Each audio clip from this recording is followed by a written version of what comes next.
Saintonge l'avoue sans mal. En artiste complet, il s'exprime mieux avec ses pinceaux que par la parole et prend un certain plaisir à sortir des sentiers académiques. On a appris à faire plein de techniques et surtout ne jamais mélanger l'acrylique et l'huile. Et moi j'ai fait le contraire évidemment et ça donne des effets immédiats pour moi superbes. Voilà. Mais contre l'avis de mes profs, évidemment. Après des études aux Beaux-Arts d'Annecy et une école de design à Lyon, il a décidé de tracer sa voie seul. Désormais, il vit de son travail avec des toiles grand format en noir et blanc, pas forcément sombre dans son esprit. Aujourd'hui, avec des grands peintres qui commencent à être connus du monde entier, genre Soulage ou des choses comme ça, le noir est totalement, on va dire, populaire maintenant.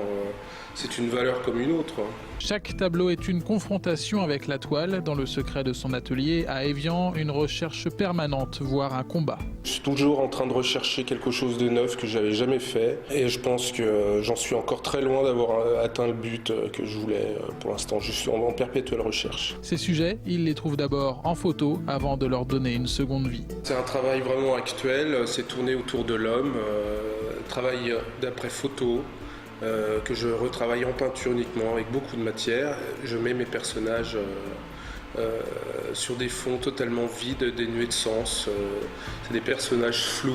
Quant aux méthodes qu'il utilise pour les transformer, elles sont aussi larges que son imagination. Il y a de la bougie, il y a la peinture industrielle, de l'enduit, du sable, voilà, de l'acrylique, de l'huile.